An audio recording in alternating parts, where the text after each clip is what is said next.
Hi everyone! After the heavy-duty topics we've done lately, it's time to do something fun. So today is all about playing around in Outfit Studio. I'm going to make some changes to the Skyrim female Dragonscale Armor and add this as a new variant into the game. Here's what I'm going to be doing. I'm providing this overview of the steps, but I'll leave it to you to work through them at your own pace. This video is going to be in fast-forward streaming style with only a little bit of explanation along the way. We have covered everything I'm going to show here in previous sessions, so don't hesitate to pause and go back and watch other videos as a refresher for any steps that give you trouble. I encourage you to go ahead and try this along with me so you can get more practice. And you don't have to do everything exactly like I do. Feel free to experiment and make your own preferred tweaks, with one important limitation. Don't move any meshes around just yet, or resize them too significantly. Doing so will require new weight painting, which we haven't covered yet, but it will be the next topic that we're going to discuss. And one last thing before we start, if you do not have the most recent version of Outfit Studio, please go ahead and upgrade to that now. As of the making of this video, I'm using 5.6.3, and there is some added functionality and improvements versus the older version that I was using before. First, pick which version of the Dragonscale Armor you want to work on. By this, I mean the body shape that you want. UNP, CBBE, Vanilla, or whatever. I'm going to use the CBBE version, which for me is a refit based on the CBBE curvy body, since that's what I installed from the FOMod. If you want to do the same, just head to the CBBE mods folder and find this armor in Meshes, Armor, and Dragonscale. You can pull the same armor from whatever body mod you have if it includes refits, or from the appropriate refit armor mod for your body type.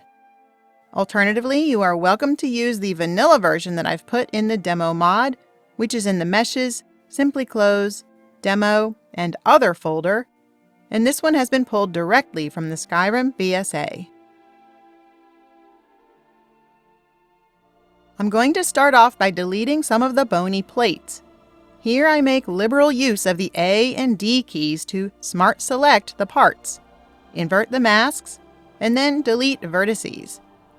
Since A and D work well here, I don't need to save the masks for the other size mesh.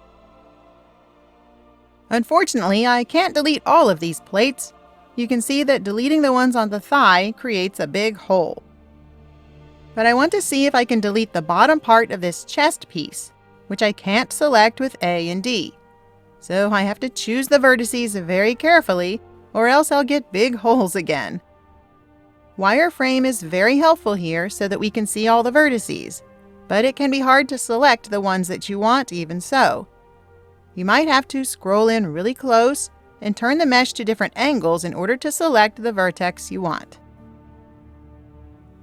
Oops, I didn't get that quite right, so let's undo and try again. Remember that you can undo deleting vertices, but not entire meshes.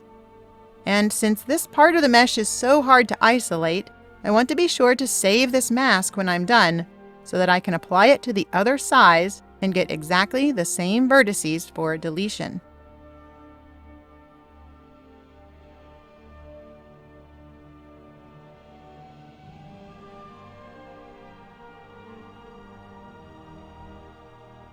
Well, this took quite a bit of time to get it right, but finally I won. And then I have to delete these little straps, which are easily selected with A and D.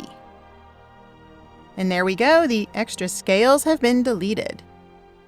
Remember, it's a good idea to save temporary NIFs along the way in case you mess up too bad to undo, or in case Outfit Studio decides to crash. I'm going to put this into the demo mod and call it New Dragonscale F, with letters A, B, C, and so on for the versions. Next, I hate how big these shoulders are, so I'm going to make them smaller. First, I'm going to select them and separate them from the rest of the outfit. We could isolate them with masking and do the same edits, but I just want to demonstrate the separate and merge process again here. Once they are separated, I use the transform tool to scale them down, and I'm just using the little black box in the middle of this tool. You can use the scale option in the shape menu, which you can get to by right-clicking on the mesh. But if you do that, be sure to change the origin here to center of selected shapes, or else it's going to move the mesh around a whole bunch when you slide the bars. Okay, with the shoulders resized, I now need to reposition them slightly so they sit back where the original ones did. I need to move each one separately, so I mask one side and then use the move option in the shape menu so that I can get a precise value for movement along the x-axis. And notice this is a negative value to the right. Then I invert the mask and enter the same value as a positive number this time to move the other side to the left. With that done, I just remerge the shoulders back into the cuirass. And I'm going to make just a few more changes to the bony bits here, like these spikes that stick up to impale your own jaw. I want to make these shorter, so my Dragonborn can actually nod her head without dying. I select the vertices I want, then use the transform tool to squish these along the green or Z axis, and then I move them around a bit so that they aren't distorted from the squishing. There we go. Lastly, I'm going to imagine that a really talented scalesmith made this and she was able to form-fit the chest plate. So I'm pushing in the edges and smoothing this out a bit so that it curves more around the bust area. And that's it for the bony parts. Let me save it again as another temp version. This time it's New Dragonscale F version B. Now I want to cut the sleeves and pants because this armor is very confining. So I'm going to delete parts of the mesh in those areas. I mask the vertices for the sleeves, save the mask, then invert and delete them. Next, let's do the same on the pants. Mask, invert, save mask, and delete vertices. And that's much better. Now our skin can breathe a little bit. Obviously, I now need something to take the place of those arms and legs. So let's bring in a body to provide us with the right parts. Since I'm using CBBE, I just bring in the CBBE body from the mod that I installed, which is CBBE Curvy. You can use the vanilla body or whatever other body you took this armor from. And if you aren't sure, just bring in the original demo top and use the UNP body that comes with that. Since I brought in the CBBE underwear body, I need to delete all the underwear meshes. Then I need to zap out most of the body itself because I only need the arms and legs, since that's all that's going to show. Again, I use masking to select vertices and leave a few overlapping rows at the edges where the meshes meet so there aren't invisible gaps.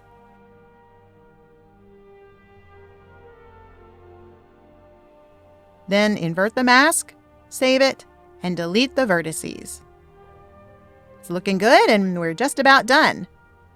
I'm going to save this again as a new temporary NIF, and this time I have to select both the armor and the CBBE body that I added.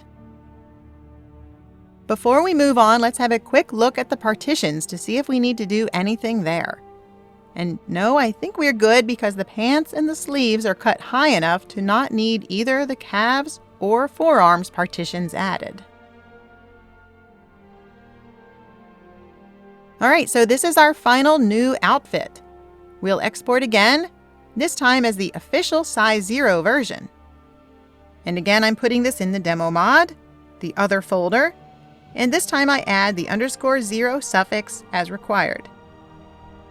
Finally, I'm going to go ahead and change the names of the meshes here in Outfit Studio to add the _0, so that when we bring in our next size, we will have the correct names to be able to apply the masks. If you are only making a body slide project, then you don't have to do another size. But since this series is focused mostly on making straight-up outfits and not body slide projects, we need to make exactly the same changes for the size 1 outfit, or else we will break the weight sliding for this armor. I'm going to hide the size 0 meshes and then drag and drop the size 1 version of the armor into Outfit Studio. Then use the A and D keys again to select the bony plates and delete them. I apply the saved mask for the bottom part of the chest piece and delete that. And lastly, delete these little straps. Now I separate out the shoulders, resize them, and reposition them back to their original spot. I'm actually using the size 0 version in a wireframe mode as a guide so that I can get my size 1 shoulders to about the same spot. And then I mask one side, use exactly the same x-axis values that I used for size 1, and move these both out a little bit to where they should be. And there we go. Now I'm going to save this as a temporary version here before I remerge in the shoulders, just in case things get weird. And indeed, things did get weird. I should have been able to merge these in before applying the zaps, but somehow this mesh seemed to get very confused. I'm not really sure what happened here. This seems very odd, but luckily I had the temporary version to revert back to, so I tried a couple different times using a different order of events until this worked out right. What worked for me was to apply the sleeve mask and delete those vertices, then the pants mask and delete those, and then for some reason after doing those steps, I can now do the remerge and everything works out. Remember that if you end up with vertices numbered differently in the size 0 and size 1 meshes, which can easily happen when you are separating and remerging, then you will break the weight sliding of the outfit in the game. So you have to be super careful about making sure these end up with the same vertex numbering. You can select the masking tool and then hover over a vertex to see its number down here at the bottom. I suggest having a look at a few of the vertices in the shoulders to make sure the numbering looks similar between the size 0 and size 1 mesh. Okay, with all that resolved, I'm now going to form fit the chest piece a bit for size 1. And then I have to push in the underneath layer, which looks like it's trying to poke out here. The next step was to bring in the body, delete all the underwear, then apply my body zap mask and delete the vertices. You may notice that I forgot to shorten the spiky bone part at the neck, so let's do that now. I just select the part that I want to squish, which I probably should have saved a mask for this. Although it won't break anything if I grab a different set of vertices, it would have saved me a little time and some trouble. Again, I decided to use the size 0 mesh as a guide, but because I truly did forget to do this until after everything was done, I have to bring that mesh in again. And that, of course, clears the mask. So now I have to reselect all the vertices again. Anyway, once they're all selected, I use the transform tool to shorten it and move it down and in a bit. And then I save this as our new final size 1 Nif. We've made some pretty noticeable changes to this armor, so normally that would require us to go ahead and make a new ground model too.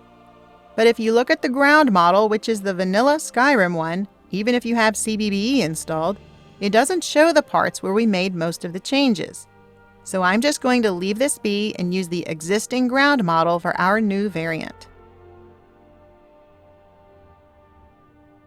Both our size 0 and size 1 Nifs are all done, and now I'm going to do the finishing steps in NifSkope. Open them both up, check that mesh orders are the same, and check that all partitions match. I'm going to reorder the meshes here to put the body first because that's just how I prefer to see my Nifs by convention. Since we're making this as a new standalone item, we don't need to worry about any texture sets that might be present in an existing plugin. Right, next we optimize by removing bogus nodes and then extra strings. And we had neither, but it's always a good idea to check just in case. Next, I'm going to change the names of the meshes so that they have the appropriate size suffix. This is just a me thing. You don't have to do this if you don't want.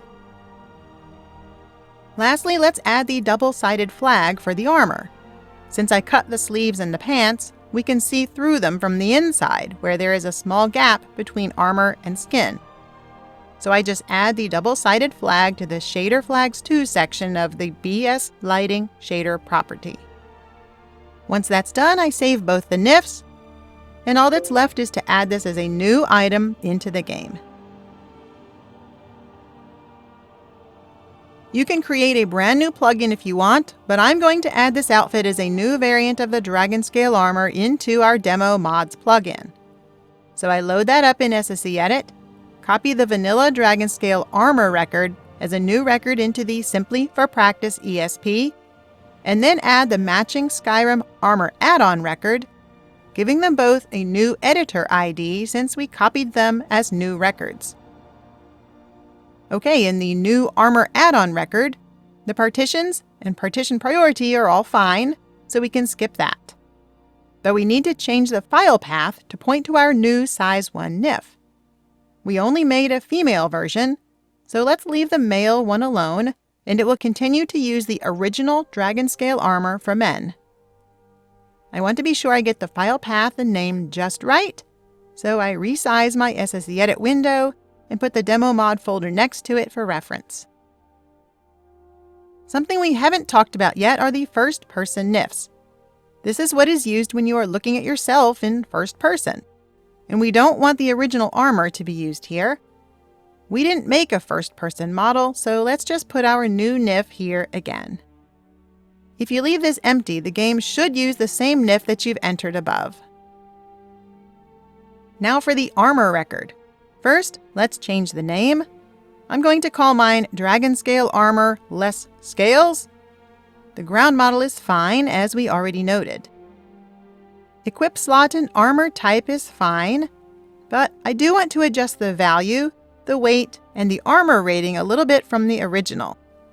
We did remove a bunch of bony plates after all, which would probably have an impact on these values in the real world. And then we can't forget to change the armature so it points to our new armor add-on record. If we don't change this, it will still show the original Dragonscale Armor. And that's it. I save the plugin and exit SSE Edit. Now for the big unveiling. How does it look in the game? I load up a female character, use the console to get the new armor I added, and I'm going to grab the original version too so I can compare. And hey, it turned out pretty good. It looks a lot less clunky than the original.